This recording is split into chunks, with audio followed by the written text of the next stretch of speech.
Yes, I did it. Hi, you did great. Oh, technology today. Of So much for joining. It is such a course. pleasure to be with you today for this conversation, and thank you for your powerful words. Before we launch into the questions, would love for you to introduce yourself to the audience that we have today. Hi, my name is Bassey Ipki. I am a writer and a mental health advocate. I'm also completely in awe of Olivia at 16. I'm what, three, four times her age, it feels like, and she's doing amazing work. So I'm happy and a little terrified to follow her. Right? She's definitely the thing that I am hopeful about. And I am just, I emailed you this, but I have just so deep in the interviews that, or the essays that you've been writing and the interviews and the candor. So first, you are an author. You wrote a book Yeah, that yeah. just, I mean, that is like the ultimate goal for anyone who tells a story. And such a compelling one. And I'm so in awe of people who put their heart out there in service to the world.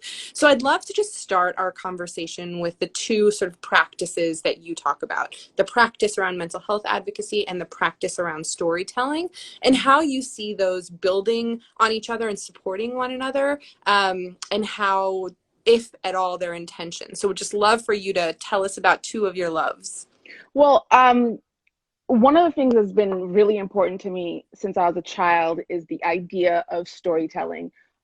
English is my second language, and I'm pretty sure my memory is a little fuzzy, but I feel like I had a greater understanding of language in the written form before I was fully fluent in English. And I remember as a child reading these stories by people who had nothing in common with me, on the surface. Anne of Green Gables was one of my favorite books as a kid, and knowing that L.M., Maud Montgomery was in Canada, a place that I couldn't even fathom as a child in Oklahoma, and writing about this girl that felt so much like me that I could identify so closely with. And I thought it was almost magical what writers did. So I never really could consider myself that until very recently.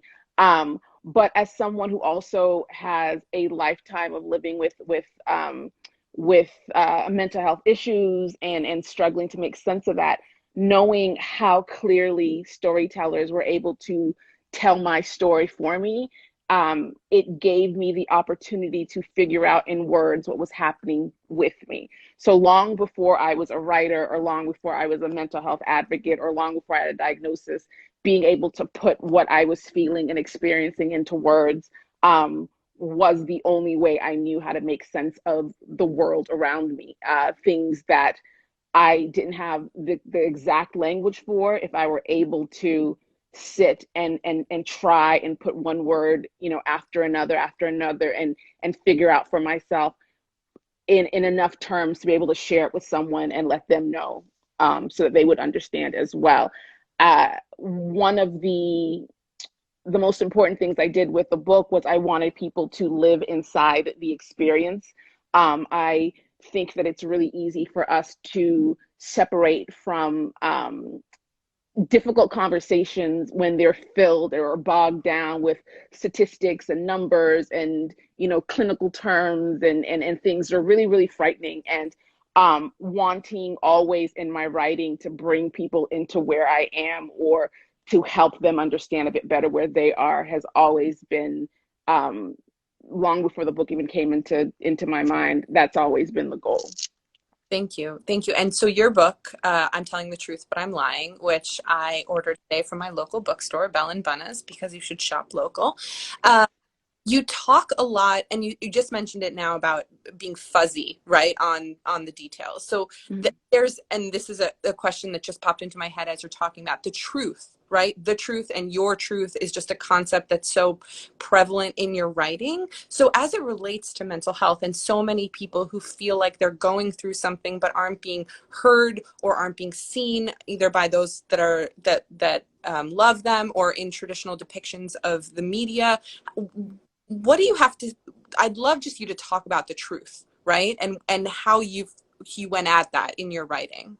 Well, I have concept of what's true is different than what is fact. I think fact and truth are two different things. There are experiences that we have that color the ways that we view our lives. And two people can have almost identical experiences or identical factual experiences and have a different emotional truth. With the book, I tried as much as possible to focus on emotional truth as opposed to fact. It doesn't matter if it was on a Tuesday or if it was in March. What matters was how that experience shaped the way or colored the way that I moved through the world, or impacted the way that I was able to function in different settings. I tried to focus as much as possible on that. So it is true for me. The experience is true for me because it is my perspective. I was very careful when I wrote about other people in the book not to delve too much into what they might have been thinking or what they were doing. I was very clear that this is what it felt like to me. I think quite often writers don't say that clearly enough, and they get into trouble because someone said, that's not what happened, that's not true. It is true because that was my experience with it. We can talk about the facts some other time, and we can also talk about your truth in that experience. And I think that they're all valid, all equally valid.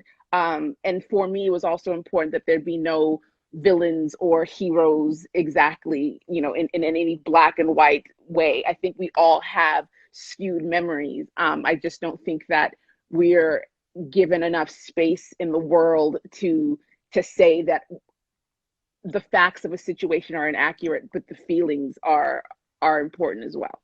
Absolutely. And I love the questions that are coming in. So I will go through some of my questions so that we can open this conversation up. So if you have a question, please send it, and it is coming up for me. So I want to have you talk about something that is very personal to you, the Seaway Project. So we all have very intense personal reasons for doing this work. So I'd love for you to tell us more about the project, which promotes mental health awareness through the global Black community. Can you tell us about starting the organization and what part of the work you're most proud of?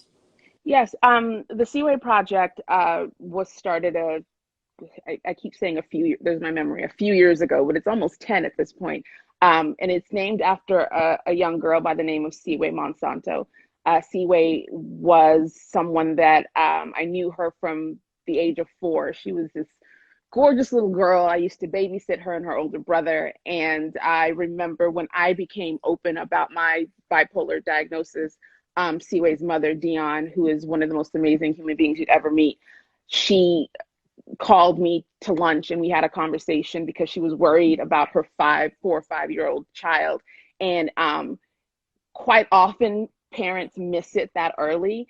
And so for Dion to be so vigilant and notice something in her child, she did everything she possibly could from that age. She got her all the help, the treatment, was so involved and gave her life into making sure that her daughter was okay. And ultimately, at the age of 15, Seaway made the decision not to be here anymore. And I remember that I had seen her not long before she left us. And I talked to her and looked her in her face, and she said she was doing okay. And I remember when her mother called me, the anniversary is coming up in June, actually. And I felt so heartbroken at this idea that this person that I was close to, despite all my mental health advocacy, despite all the the conversations I have, all the talks, all the writing, I wasn't able to save her. But what I realized was that it wasn't really about saving her. It was about making sure that she was heard. And she was. She was honored. Her emotions, her mental health was supported. And I thought about all the people in the world who didn't have Seaways in their lives, especially young Black girls, because the conversation surrounding our mental health is so much different than it is for the greater, the wider population, I should say. And the Seaway Project was an opportunity for me to use what I do, which is tell stories and give people the opportunity and a platform to tell their own stories and to have the support from the world that they may not be able to get in their immediate vicinity. I don't know, the proudest achievement, I don't know if that's even a word, but No Shame Day is an initiative that I started. It's the second Monday in July, start of Minority Mental Health Awareness Month. And it is just an opportunity for people to, again, tell their own stories and have the support that they may not have any other day. I say it's the 24 hours you have to tell your story without shame and have thousands of people who are there to support you. It's the day that you know it's coming up every year. Make the appointment for that day, have the conversation that you've been meaning to have, and know that there are people all over the world who are also having these conversations and are present in the hashtag, no shame, hashtag no shame day, to support you as often as possible, Thank you. as much as possible. Yeah, thank you. Thank you for that work. And I'm so sorry for the tragedy that led you to this work, but you're right that her memory is being honored. And I think in particular the work around No Shame Day, I think it's not enough. We talk a lot about ending the stigma, right? And that's part of it. But I think removing the shame, personalizing it in a way so that Yeah. people know that, sure, writ large, let's end stigma and do all of these great collective things, but let's remove the personal shame that people feel around sharing their stories for whatever reasons they might carry that shame. So I think that is. Yeah. And so much of what I notice as well is that it's one thing. I don't feel that everyone needs to be an advocate. I don't think that everyone has the responsibility or needs to take on that added pressure. I think that your personal health is the most important thing. But what I've noticed is that often when people aren't talking about it, they're also not doing anything about it. So to create a space and an opportunity for people to just give themselves a little bit of courage by looking at other people and reading those stories. And then also on top of that, being able to point to something and say to someone else, like, I didn't know how to say this to you, but this person's story mirrors mine so closely. And I feel like that sometimes. And I didn't know how to tell you this, but if you could read this, that's a large part of what the book was about. As far as the Seaway Project, there's so much that I want to do for it and so much that I had in mind for it, but I think that people also know that I'm not an administrative person. I think there are certain talents and skills that people have and that I have. And so my goal with even writing the book the way that I did and when I did was to be able to call attention to it and then grow the organization in a way that is the most helpful and beneficial to people. Thank you. So we're running out of time. We have a bunch of questions. I just want to, you just said something that I think is so important about the difference between doing something and being an advocate, right? Mm-hmm. So I always say that nobody's keeping me up. Nobody's forcing me to write these stories. Nobody's forcing me to have these conversations. Like, I do it to myself because I have this privilege and opportunity and burden in some days, right? That I Yeah. feel itch inside of me that if I don't say it, if I don't answer that email, if I don't talk to that young person, like I just can't go on. Yeah. So how, in those times when we need to protect ourselves, right, and preserve our space and our energy, what do you do? How do you take breaks? How do you care for yourself in those moments where you just need a break from the advocate? Well, I'm very clear about the fact that my mental health and my emotional health are come before anything. There's no one thing, no one person, no one situation that trumps that. Um, Ironically, trumps that. But there's nothing that's more important to me than that. So if I ever get in a situation where I'm feeling as though I'm being overwhelmed by by things that are threatening my mental health, I have to make a conscious decision to remove myself from that. I also have to do the work in therapy to make sure that I'm being mindful when I do that and make sure that I'm not misinterpreting what I think is caring for myself when it's actually harming somebody else. Mindfulness training is something that has saved my life countless amounts of times. Right now in the world, especially as a Black woman, there are things going on that literally caused me to lose sleep. I had a really tough time falling asleep yesterday. So my self-care is, I'm not going to read about this. I'm not going to talk about this. I don't, things aren't helped because I'm hyper focused on them. The best way for me to take care of myself and to participate in what's going on in the world is to make sure that I'm being supportive of the people who need to have the conversation away from that. If someone's saying this is too difficult for me and I want people to know that I care, you don't have to stare at something to make sure that it's still there. I advocate walking away. I advocate doing frivolous things. One of my self-care techniques during the quarantine is reading and listening to these random romance novels. I am not a romance novel person, but they give me a space to fall into. I don't think there's any wrong way to do what you need to do to make sure that you're okay, and making sure you're okay is the only thing that's important, because as an advocate of anything, you cannot take care of other people if you yourself aren't being taken care of, and if you're not doing the work to make sure that you're okay. You can't be supportive, you can't be a foundation, you can't be a source or a font of strength if you don't have that to offer yourself. And so above all else, self-care and making sure that you're strong enough to hold on to the people who need you. Thank you. And I can't underscore that enough. I think that I too am a lot older than Olivia. I'm 36. And for a really long time, I didn't understand self-care as part of movement building. I thought it was sort of self-sacrificial, and that there was like a pride in that, and taking care of yourself, however that looks. I'm unapologetic about self-care. And I'm so grateful for you to share that timely and urgent advice to all of the social movement leaders. So we don't have time for all of these questions, but I first want to just shout out all of the people who are sharing their diagnoses. We see you, and we are just grateful for you being here, for naming them. Whatever day you're having, like, please just keep having that day and join us again tomorrow. I want, from Living in the Gray Area asks, what is something you say to someone who's experiencing mental health issues for the first time? Um, the first thing that I say is that you're not alone in this. If I'm understanding the question, how do you help or support? Knowing that someone is there for them, and knowing that they may not be prepared to have the conversation because they don't have the language, they don't have the techniques, they don't have the tools, but letting someone know.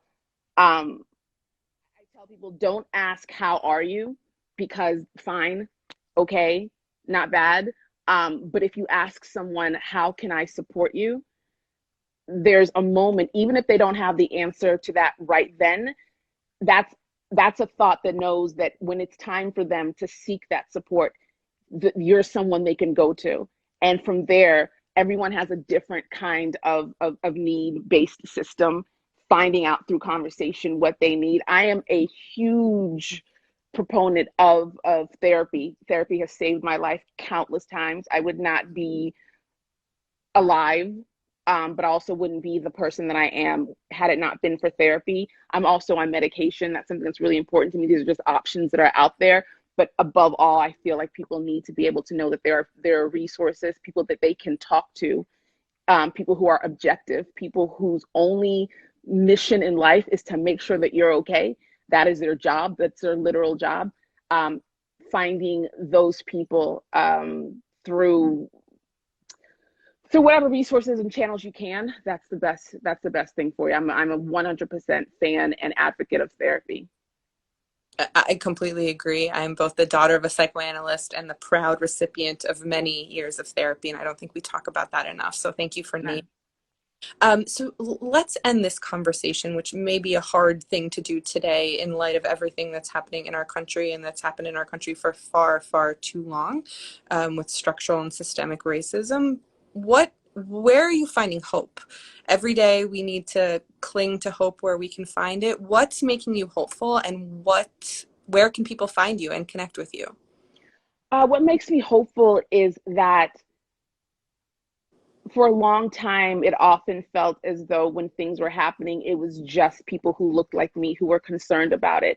And what I've noticed is that there has been a larger groundswell of people who are able to say, this is not your fight. We need to talk to the people who look like us and make sure that we're doing the work as allies, and making sure that the people of color in their lives are safe and cared for.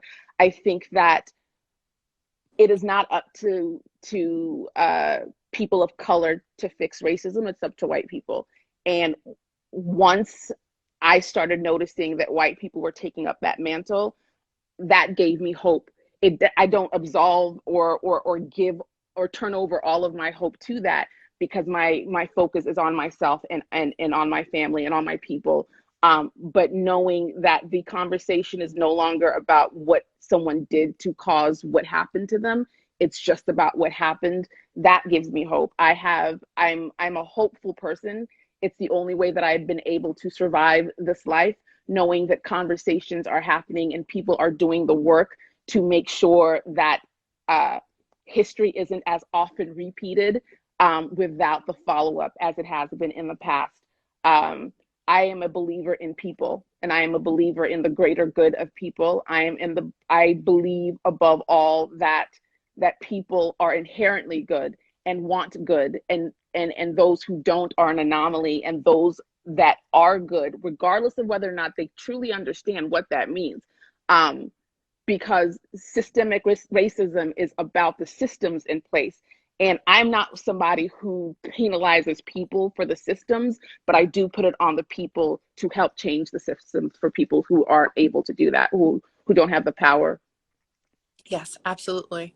Thank you. Thank you. I am, as a white woman, I'm committed to doing this work first and foremost for me, for my family, for my community, and I'm just so grateful for the call and the hope that you shared with us. There's a lot of people asking for the name of your book, so I'll just say it again and tell everybody to get it. It's I'm Telling the Truth, but I Am Lying. I'm so grateful for your time, for your Thank you. one of the first of many, many conversations. Your voice is such an urgent, bright light in this conversation around mental health. So thank you for joining us today. And for Thank you those for having me. asked questions, we've recorded them. So for those of you who are asking for resources on individual issues, we'll get back to you. We didn't have time in this conversation, but we see your questions, we hear your asks, and we'll make sure that you're met with the resources that you're asking. The book, again, I'm Telling the Truth, but I'm Lying. Bassey, it was such a pleasure to talk to you. Thank Thank you. you, Maya. Thank you. Talk soon. Bye. Bye. Thanks everyone for listening. Bye.